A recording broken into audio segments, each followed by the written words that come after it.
I want to see it.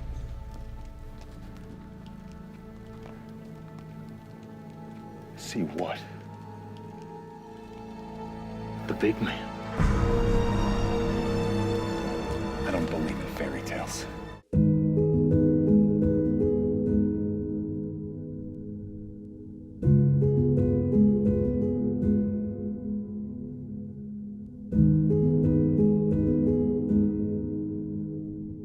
Hey, I'm Kevin Makeley. I'm an actor and producer. Most notably for this situation, I was the producer of a film called Big Legend. Big Legend was a film that was inspired by an actual true event that I had, a Bigfoot experience, we'll call it. It took place, I'm thinking about the year. Had to be like 2005, 2006, somewhere in the Kern River Valley. Myself, my brother, and two of my closest friends were on a rafting trip down the Kern River, which was pretty awesome. You should try it sometime. And it was an overnight trip, so we had taken very light. They actually packed some stuff in for you, and you do this rafting trip. Anyway, we took the trip. We stopped. We had dinner. We were, there's a bunch of people. There were 3 rafts, and they had like a little campsite along the river. And I'm an avid camper, so I don't like to camp around other people. So there were a bunch of people camping down by the river, and I decided that I was going to take my tent and I was going to go as far up the hill. It was, it's a big valley. So I was going to go as far up the valley as I could, reasonably, to be out of earshot and sight of everybody.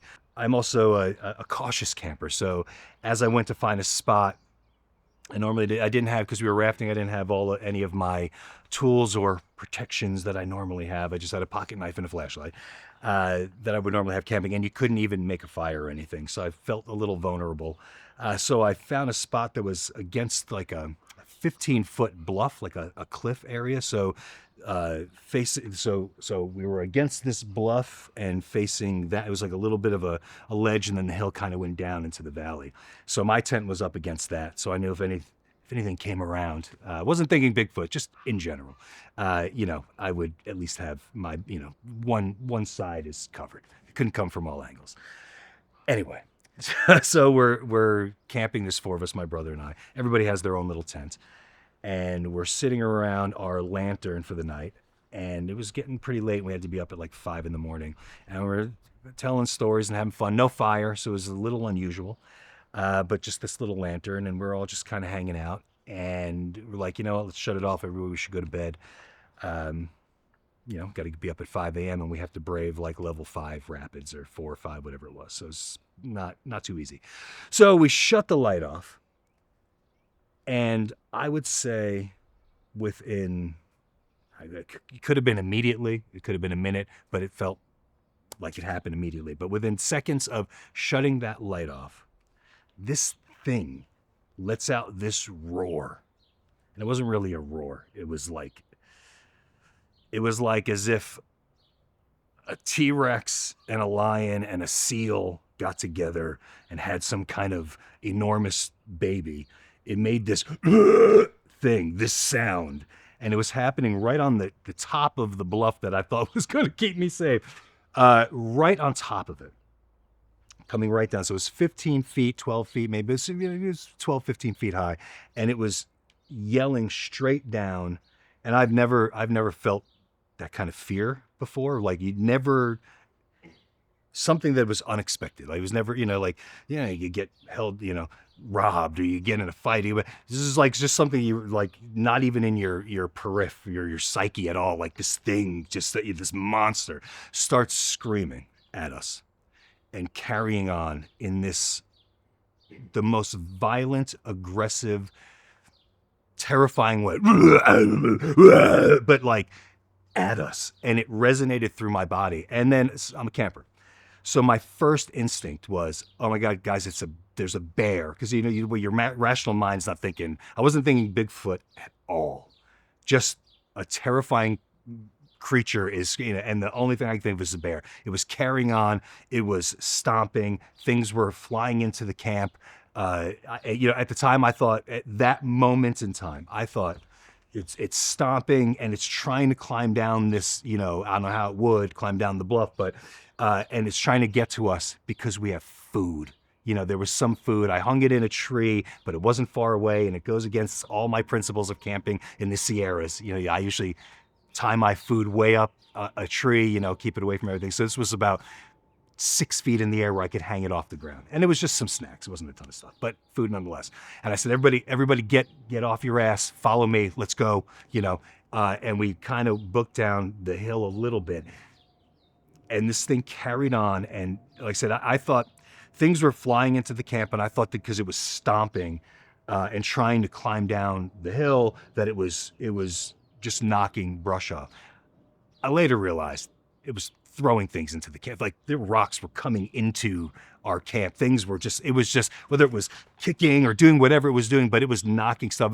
Because, well, I'll get to that part, but because the top of the bluff wasn't, loose or whatever. It was like kind of like a rock cliff. So you couldn't just be at the end of it and slide stuff off. It was like knocking stuff off. So one of my friends went in his tent and just played dead. He was so terrified. The other two of us, my brother and my other friend, we went about 20, 30 feet back from where the food was at the thing. And it probably carried on for, it felt like 20 minutes, but it was probably a good 30 seconds to a minute. The display, I'm going to look like a fool for doing it, but it was, it was a tirade coming at it. Clearly something didn't want us to be there. And it was the most violent aggression that I've ever felt towards myself in my life. It was crazy. So that's going on. And we backed up. I said, well, it'll get the food. If it actually comes down that bluff, we'll go, because couldn't see anything. It was dark. And then as soon as we got a certain distance away, it just stopped. I didn't hear it leave. It just stopped. Calming down, like it's, you're trying to get your senses back. This barrage of, it was just insanity. So calm down. And there's actually a line in the movie, in Big Legend, if you've seen it, where I'm talking to Eli. I play the main character, and my great friend Todd Robinson plays my counterpart, this guy Eli, and he's like this recluse that lives in the woods. And my girlfriend gets captured by Bigfoot. I'm going on a tangent here, but my girlfriend, or my fiance, gets taken by Bigfoot. We never find her. I go looking for her. I bump into this guy in the woods, and I have my suspicions, but this guy, he knows something we don't know. And he says this, and he says to me in one of these things, like, what are you doing? What are you looking for? What are you, whatever? And this line that he gave in the movie was inspired by my experience in particular. He says, curiosity killed the cat. You wanted to know why I keep coming up here? I can deny curiosity all I want, but it eventually killed the cat. Know what I mean? Not really. I want to see it.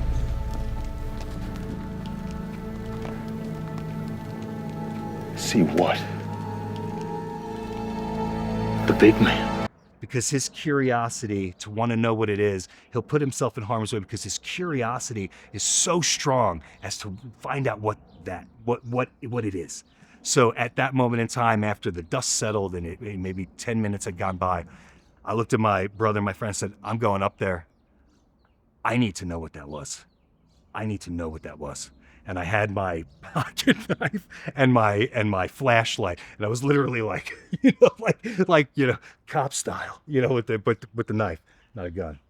And we went around, and there was like a some kind of service road that was up there at the top. It was kind of compacted, so we go around and I get up to where it was, like right where it was, looking down at our camp, and my one friend still, he wouldn't respond to us. He wouldn't say, I was like, hey, Mike, come on, let's go. Didn't talk, didn't respond. He didn't want anything to know where he was. He was quiet in his tent, didn't say a word. And we left. We went, because those two guys didn't want to stay down there. I think that, better to be three of us than two of us, even if you're going up there, right? So they came with me. And we went up to that spot. See, now, had it been 10 years later, I would have looked for footprints and stuff, but it was very compacted dirt. It's hard, it's it's the Sierras. It's high desert. It's sandy. It's not muddy, right? So there was no prints, but I didn't really think to look, for Bigfoot sign, because it's not what I was thinking at all at the time. So we go to the spot. I'm looking over the cliff. I'm looking right, and I'm calling to my friend. He's not answering, and we're there, and so it's probably about 8 feet. I don't know, this kind of like this path, this road, and then it's just a straight shot of brush. I mean, just as far as you could see going up. And I took like 2 feet into that brush. Like, where did this thing go? We didn't hear it, right? We didn't see it. We didn't hear it. It did, like, what disappears silently, and where did it go?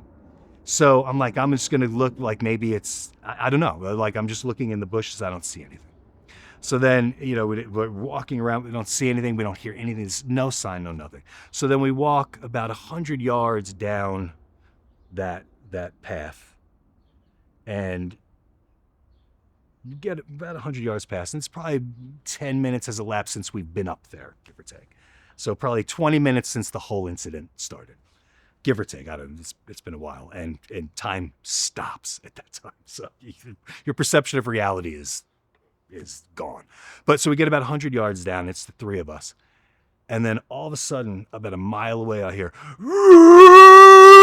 this crazy, not aggressive, but just like what you would hear, Bobo doing on Finding Bigfoot, that kind of, but for real, but like that kind of sound. So loud, but way off in the distance. And that in that split second, I'm like, how did that thing get so far away without us hearing anything? Right? Like this is insane. And to think that thought was insane before I could even complete it, 100 yards back where we were, but in those bushes, this thing answers it. And they went back and forth. Like they were calling. It was like that was either it's brother, sister, husband, wife, whatever it was off there. In my mind, it was his wife, and she's like, "Where are you? Stop messing with the people." I don't know, but it was calling to that one, and it was like it responded because it knew we were far enough away.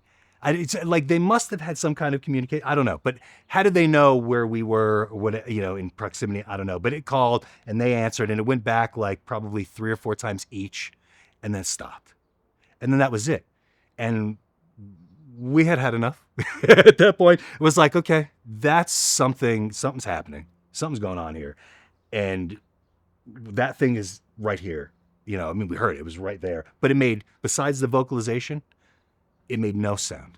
It didn't make a sound going into the brush. It didn't leave the brush. I didn't hear, it's the stealthiest thing in the whole world. So then, it was like, that's it. What, if it's going to kill us, it's going to kill. I mean, I don't know what else, I don't think it is, because it would have already, right? We've already been poking around. Like, I'm just going to go back to the tent and I'm going to try to sleep, and we're going to carry on tomorrow, and that was it. And still, our other friend didn't even talk about it, didn't respond to us or talk about anything till the next day. So then we poked and prodded the other people. Nobody heard anything, but just because we were up high, it was along the river. Everybody was down near the river. It's very loud. So we were up high enough. We couldn't hear anybody. That's why I wanted to be far enough away that I could, for one night, if I'm going to camp, I'm going to camp. I don't want to camp around other people. So, except for my friends. So nobody else heard anything. And like the tour guide was kind of joking about things, like, it's the man bear pig and all kinds of weird, like everybody's like making jokes about things, but it was perplexing. So to this day, the one friend, everybody's on the fence. For me, I firmly believe it was a Bigfoot encounter. It sounds crazy, but the most logical explanation is that it was a Bigfoot. My other friend is 100% skeptic. He's like, it's a hoax. It was 100% a hoax. I said, it makes no sense that it was a hoax, because let's get a couple things straight. That sound was so loud and so booming. You felt it vibrate. I said, I was saying earlier, like if you've ever been to the zoo and you hear a lion roar, you feel it inside you, right? I don't know if you've ever heard it. Sometimes they do that, like, that kind of weird, and you feel it, even though they're they're hundreds of yards away. I mean, they're, and you just feel it, not even directed at you, and you feel it because it just something about vibrating through the air. This was like that times 100. My whole body, and we all experienced the same thing, and it was so loud. So going through the whole thing, I said, well, if it wasn't that, what was it? Was it an animal? I don't know any animal that would make that sound. So what was it? Well, it was somebody hoaxing us. What was it? A person up there going, "Ugh," because that doesn't do that. No. So they had to have some kind of apparatus. Yes. Okay. So they had an apparatus. It had to be huge, right? I'm a bass player, and I don't get that kind of vibration from a 12-inch speaker. You got to have an 18-inch speaker. They're not heavy. I mean, they're not light. They're very heavy. And a power source. There's no power out there. We're in the middle of the woods. So a power source to do it. You had to know that we were going to leave the main group and go up into some random spot way up in the woods, and be at the bottom of this bluff. What if they put this whole thing together and we never left the group, or we went over here and you couldn't do it right? It doesn't make sense. And then on top of it, if somebody was to hoax it with some kind of apparatus, where the hell did they go? Because we went up there and I didn't hear anything. There's no 1, 2, 3 people. The more people, the more noise you make. One person's not carrying an apparatus. It wasn't a megaphone. We're all in agreement that it was some kind of, if it was not a Bigfoot, it had to have been some kind of apparatus, right? And we know bears don't do that. Mountain lions don't do that. Those are the only two big animals that could even remotely, if you were to say, that it could have possibly been, but they don't do that. They don't go to your camp and be aggressive. That's not what those animals do. So where did it go? And we're all in agreement that it was in the bushes because it answered the other one. We heard it. We all heard it, right? All of us heard it. And proximity, we were up there now. So it was exactly where we were, but in the bushes, in the brush up the hill. So how did they get up there with their apparatus and be there? And then how did they know that? And if you're setting up this elaborate hoax, why would they put somebody a mile or so off with the same apparatus to make it that loud, and then know that we were that far away from each other to say, okay, now do it. Call maybe on I don't know, and then call back and forth and do all that, and then never hear them come out of the woods. Never. It makes no sense. It makes no sense. And if it was some kind of hoax or practical joke, people want to laugh at you. Nobody laughed. Nobody came clean about it. Nobody whatever. And on top of it, I had my knife and my, you don't know what people are capable of. Why would you do a hoax, hide in the bushes, and, all out of my group of friends, I wasn't the biggest one. Right. And I'm not a little guy. So it was some pretty big dudes. Why would you target us to do some kind of thing, knowing that, if we went looking for you, you get a hurt and put on you? And not because we would beat you up if we found out, but if I got scared because something jumped out of the bushes and I have my knife, you're putting yourself in danger. So it's a lot of variables that lead me to believe that there's no way it could be. It's way more rational and plausible to think that it's a Bigfoot. As crazy as that is to say, I mean, maybe not to the people watching this, but for the general population, as crazy as it is to say, it's way more plausible that was a Bigfoot. And it also, at the time, it was way before finding Bigfoot, way before Bigfoot became kind of, chic or whatever you want to say. This was prior to all that. And it wasn't until, I had my suspicions, but then it was one time we watched an episode. I think it was or it might have been just before those guys started their show, and there might have been something out, and somebody was explaining an aggressive encounter they had in the woods, and it was played out almost to a T with what I was like, and I was with my wife. We were actually camping, not camping, we were staying in a cabin in the woods somewhere. I can't remember where, but somewhere near the Sierras. Took a little weekend, and we were watching that, and I was like, oh my God, that is exactly what happened to us. That is a Bigfoot. That was a Bigfoot, because what they're talking about right now is exactly what happened to us. And it didn't happen in the same area. It was somebody's story from wherever it was. So again, way more plausible and rational that it was a Bigfoot to me than anything else. And that's that story. So that inspired me to be a Bigfoot believer. I'm a 100% Bigfoot believer. I think it's naive to think that we've discovered everything, that we know everything. We don't. I mean, there are things happening now, like even with like AI and things that if you would have said that even 10 years ago, you'd be like, ah, you're crazy. Right. And just so many, and I know that's a technology thing and not a nature thing, but just the way we perceive things that that something that was impossible yesterday is so possible today. And that's just the world we live in. And to think that we know everything is just so arrogant and naive, I think. So that's my story. It definitely set me down a path of wanting to know more. Did a lot of camping. I had one other kind of encounter when we were shooting the movie. I could tell that story as well. But it really set me on a path of, I'll call it a path of enlightenment. I don't care who I tell and who doesn't believe me. I have nothing to prove, nothing to gain, nothing to lose. If you think I'm crazy, you think I'm crazy. It didn't happen to you, it happened to me. So that's the way I saw it. And out of all of the people that were involved that night, I am the one that has spent the most time analyzing it. But probably mostly before I had the rationalization, like, oh, that was Bigfoot. Like, oh, you had the same experience. Oh, and this person had the same experience. It's all connected. Ever since then, I wouldn't say I am obsessed, but I definitely love the idea of Bigfoot. Periodically I'll check new sightings, things. I'm into it. I was doing a lot before I had children. My wife and I were Bigfooting a lot. I had trail cameras. We went out. We camped a lot, so we would go out and just very into the whole thing.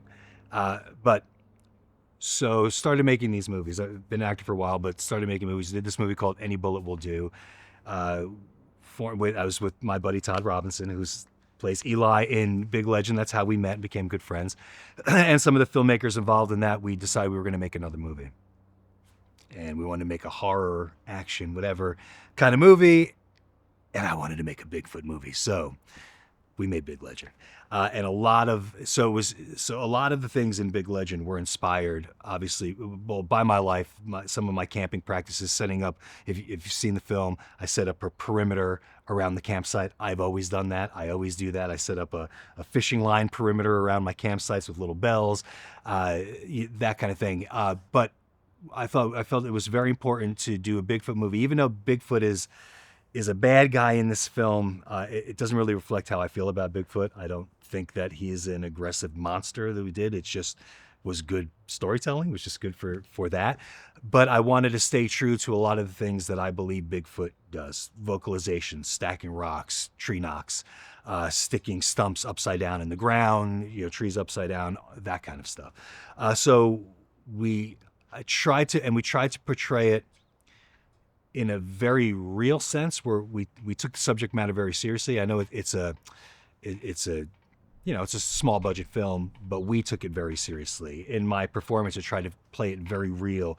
I tried to be skeptical about it, that it was Bigfoot until we see him, and even then not knowing what it is, and then knowing what it is, but knowing that I have to battle this thing. Or it tried to just play it in a very realistic way, where it was believable, almost like, have you ever seen the X-Men film, the very first one, where it was like the first time that a comic book movie was done where it was played like as if it could really happen?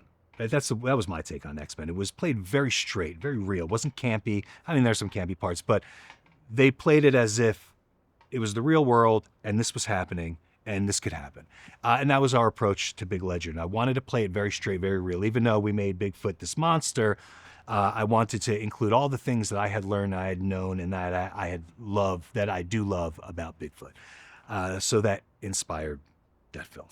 And that was the inspiration for a lot of the events that happened in the film. And it was my encounter with Bigfoot that inspired the whole thing to actually make a Bigfoot film, and my love for Bigfoot. But consequently, while we were shooting that movie, we were shooting at the base of Mount St. Helens. We had shot principal photography, but we never got the scenes with my fiance, Summer Spiro. She's a fantastic actress. We wound up getting so much snow, more snow than that area has gotten in decades. It wasn't supposed to snow, and it dumped on us, so we had to shift gears. It was never written for the snow, but you watch the movie, it starts snowing. It's funny, we're doing this scene with Todd, and he gets his leg broken by the Bigfoot, throws a rock at him. Spoiler alert. And we're shooting these scenes, and I have to go retrieve our packs that we lost, and we're in the woods. So I have to leave him for a minute, so I can save him and get supplies. And we had reports that it was going to snow, and the whole movie had been shot without snow, and now we were going to go into snow. And so we came up on the fly at that particular moment, and I said, Todd, say, hurry back. Looks like the weather's coming in, right? So Todd delivers this line, one take, just to do it, and that saved the whole movie. Because if we didn't get that, it would have been 1 minute where, there's no snow, and then the next scene, there is snow. So that's independent filmmaking at its finest. We recovered it. So we shot the whole movie, the principal photography, but we didn't get any of the other stuff because that was with my fiance, because it's supposed to be shot while we were camping the year prior, and you don't go camping in the snow. So we couldn't get it. So we went back. We had to wait till the thaw, the whole bit. We came back in the spring. Small crew. Todd wasn't there at this particular time because he wasn't in those shots, but it was me, Summer, my fiance in the film, not my real fiance, the cameraman, sound guy, director, we all go out. Oh, and stunt coordinator, Peter Drago Timon. Anyway, we go way out into the Gifford Pinchot National Forest. Said it right, I think. We way out, like so far out, like 40, 50 minutes already into it, down a dirt road, and we go out. We find this secluded spot where we're going to set up camp, and there's no trail, there's no nothing. We pull off of this kind of like this fire access dirt road, and we go down a hill and around a corner, around a thing of trees, and we're down. We only have battery operated lights. There's no power, no nothing. We have one light. We set up the tent. I set up the perimeter in the tent, and we're waiting. We're shooting some scenes. We're roasting marshmallows. We're getting a lot of ambiance for the scene, waiting for it to get dark so Summer can get snatched up by the Bigfoot in the tent. And so we're doing all that. The Bigfoot is doing so in the scene. He's setting the scene. He does some wood knocks to get me to come out of the tent, basically, to lure me out. So again, curiosity kills the cat. I have to go see what this is while we're in the tent. I bring my .357 Magnum just in case, because that could stop a Bigfoot. Not thinking that there's any Bigfoots out there. Anyway, in the movie, I go out and I encounter this set of stacked rocks that boggles my mind. What is this? This wasn't here when we went in the tent, when we were out here. What is this? And I'm looking, and while I'm distracted by this, and I'm hearing a knock over here and a knock over there, what's happening? Something's going on. I'm an ex-military guy, so my spider sense is going off, and I'm whatever. And while I'm distracted by that, she gets snatched. The whole tent, the whole bit, gone. I run back. I can't find her. She's got no trace of her, no nothing. But the thing to think of here, so we're doing this pickup shot, and we've been out there. She's screaming, right? We're there till like 2, 3 in the morning. She's screaming every time she gets snatched. We do that like 10 times. She's letting out. And then we did pickup shots after of just you're picking up the sound, like room tone or any kind of sound. So we're getting her vocalizations. In between, I'm goofing around, making vocalizations, having a good time, just yelling and screaming and things. And, just having a good time. A good old Bigfoot time. We had the stacked up rocks. Anyways, it's late. Pack it up, and we leave. On the way out, going down the same road, there's this giant, like a deadfall tree, or a tree that's been dead for a long time and finally blows over. It's kind of rotten, it's kind of whatever. But just like 6 or 7 feet of it at the base of it, it's clearly been sitting in the dirt somewhere for years. And it's like waterlogged and heavy, and it's now in the road. There's enough room for us to get around if we go around one side. But now there's 2 cars. I'm in one car, and the other guys are in the, we're split up into 2 groups. So wire up to, talk up to the front car. Hey, was that here on the way in? No, because we would have all remembered having to go around this thing. That's crazy. All right, so I go to open the door. I'm like, I need to, again, curiosity killed the guy. I need to investigate. I started to open the door, and the actress, Summer, was like, let's go. Please don't get out of the car. She was freaked out. She was freaked out. Nobody said it was Bigfoot or anything, even though we were shooting a Bigfoot movie. That wasn't really what was said. Just the situation. She just, she just had, the hair on the back of your neck sticks up. She just had that. Please don't get out of the car. Can we please just go? And I wasn't about to make her uncomfortable. So we left. We had to drive around this thing, this giant thing. So we leave and we go back. That was it. We wrapped. We were done. The next day, everybody leaves, goes back, goes home. They're on the way home. And I'm there with the director, and we decide, hey, let's go back. Let's just go back. We're 2 hours from there, but we're here. If we don't go back, we'll never, and he's like, I forgot my mug anyway, so let's go back. So we drive. It was a harrowing journey. We came because we were on the other side of the mountain. We wound up going over the mountain, getting stuck in snow. I had to get out and put bark and tree branches under it was crazy. It was pretty silly of us to do it. Anyway, we go back, we get back to the spot. We're there, we're looking at it. And it's this giant, I tried to push it. I couldn't move it. It wasn't directly in the middle of the road, but it was in the road. And there were no drag marks. It wasn't like it fell from there. It was put there, right? You could see where roots were pulled out of the, where it used to have roots, just an old dead tree, but somewhere else, because it was on the road. The road was underneath the entire thing, and it's an old dirt road. So didn't fall from there. It was put there, and you could see it was put there because pieces of the tree were falling up on the ground on top of the leaves that had fallen around. So it was pretty fresh. It was there, right? Whether we noticed it or not, it was there. But driving in, if whatever, it was put there. So it was kind of creepy. And there was there were no drag marks. There was no, I couldn't move it, and I'm pretty strong. I couldn't budge it, even just pushing it to budge it at all. So who would put a stump in the middle of the road in the middle of nowhere? Anyway, and it wasn't a stump. It was a giant thing. So we investigate for a little while. It's pretty creepy. And he's like, oh, let's go find my mug. So we go back to where we were shooting, which was another, 100 or 200 yards just past that. And we go and we're parked there. And while he's looking for his mug, I just get this weird feeling.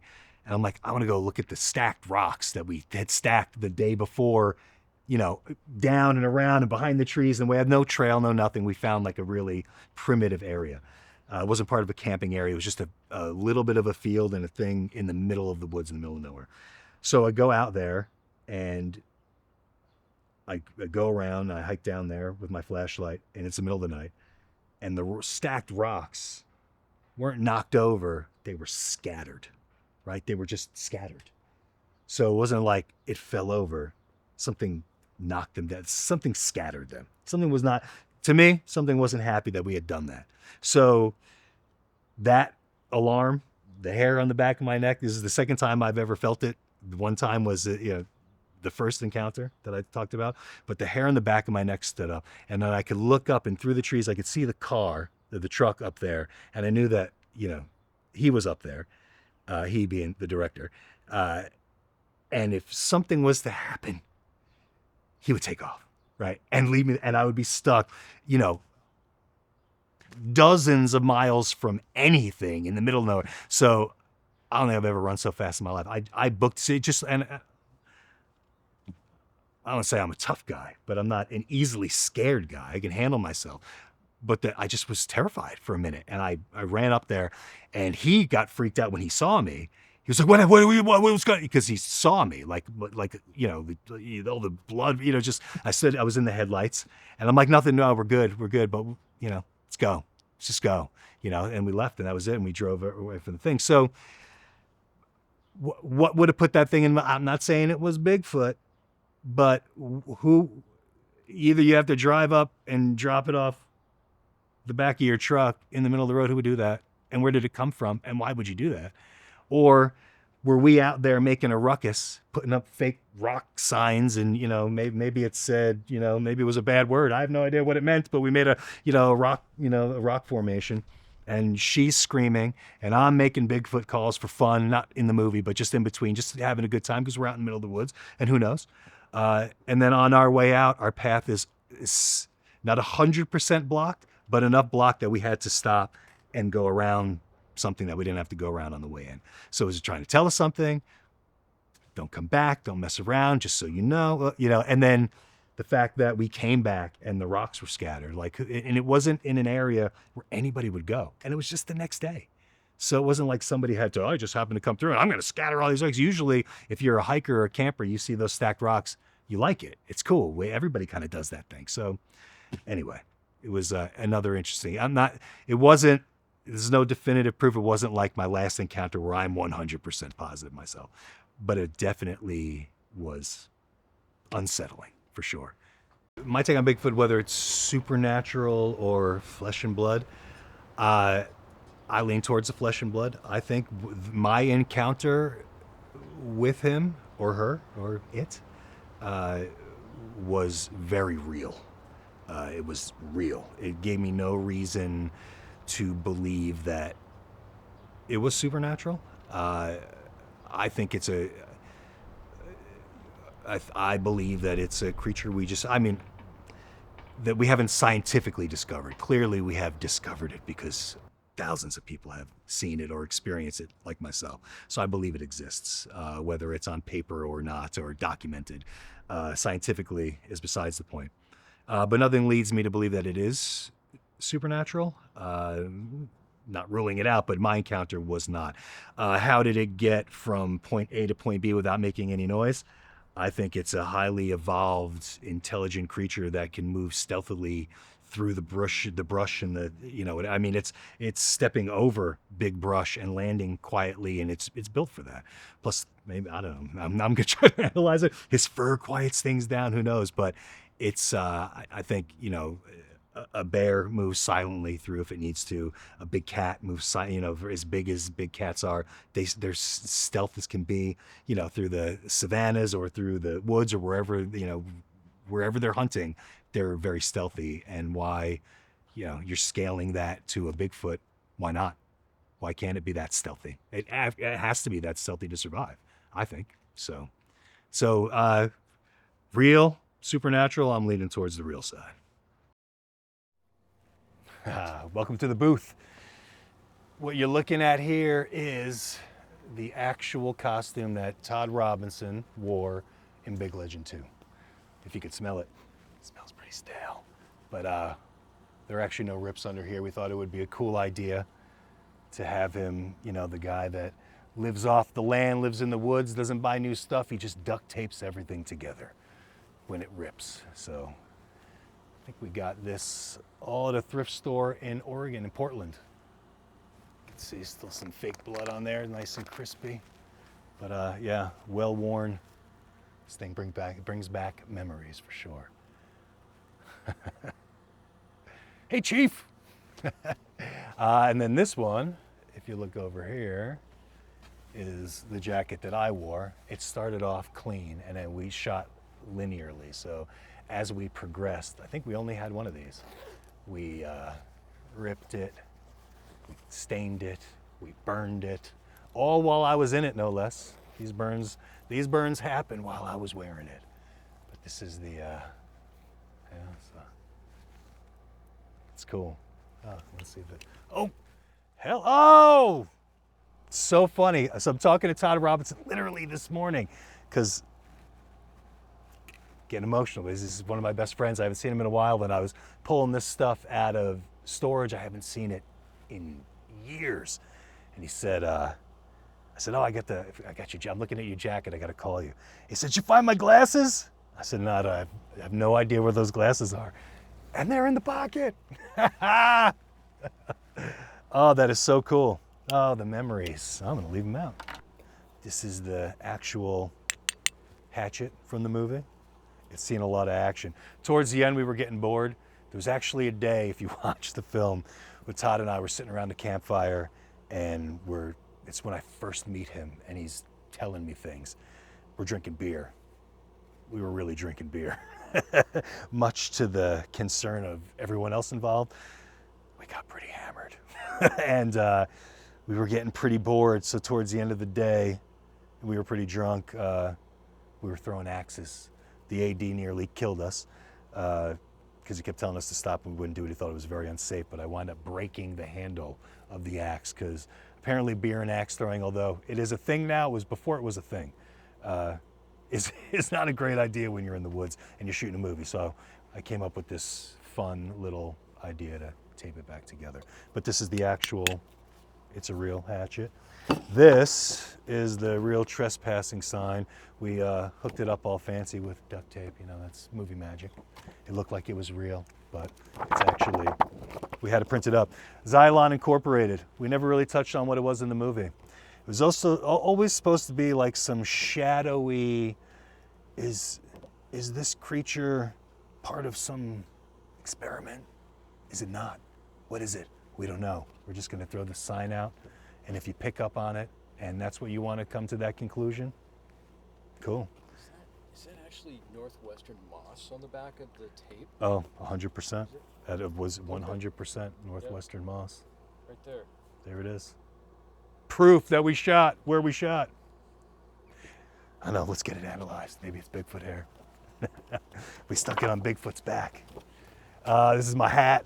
We had to cut it because, you know, Bigfoot sliced me. This is the actual map of the area. This is actually where we were shooting, and we could see Gifford Pinchot National Forest. This is where I had to get to. That's where the tent, this is all where it all went down. It's from the movie. But I think what everybody has been waiting for, check it out. The actual Bigfoot costume. I mean, if somebody wants the hoax, this is the one to do. This is actual yak hair. It's stretchy. Scotty Muskai was the actor who played Bigfoot. He was a giant individual and a sweetheart of a man. Boy, did we put him through the ringer. Oh, man. He was so big. I mean, look at this thing. It looks like it'd be small on me. It stretches. It's made of yak hair. I put it on, actually, last week. We threw a party for my daughter. She was 6 years old. And we did a camping theme. So I busted this out of storage. It's in its own special box. And I played Bigfoot for the camping party, much to the dismay of some 6-year-olds, but some actually loved it. And by the end, they realized that I was a friendly, loving Bigfoot, not a scary one. This is the cowl. But anyway, Scotty did an amazing job. He was, what a trooper. I mean, and the mask was made out of silicone. He would have to put it on. It was so hot. I had this on for 25 minutes and I was dying. He was wearing it for hours. So props to Scotty. Love you, Scotty. And anybody that does creature work or prosthetic work, they don't get enough credit. It's an unbelievable talent and it's hard. But all right, here we go. Check this out. The feet. These are the Bigfoot feet. We actually used one of them for the footprint in the film. They are latex. And check for dermal ridges. But they don't hold up too well over time. But here they are, the actual Bigfoot feet. We showed them as little as possible, but they were there for wide shots. And there it is. Anyone who's a fan of Big Legend, we got a lot in the mix with Big Legend. You should seek me out if you want on Instagram at Kevin Makeley at Instagram, and let me know if you're into Big Legend. Just hit me up on there. I can fill you in on things that are happening with Big Legend, a Big Legend 2. We're working on Big Legend podcast. There's just a lot happening in the Big Legend space. But I love to hear from people about how they feel about it and what you think, and do you want a sequel or what. I want people to be involved in this whole process, because this Bigfoot thing, it's not just mine, Big Legend, it's everybody's. It's Bigfoot, and I want to do it right, and I want to hear from people. So if you have ideas, if you have things, reach out, DM me, and let's talk about Bigfoot. I love it.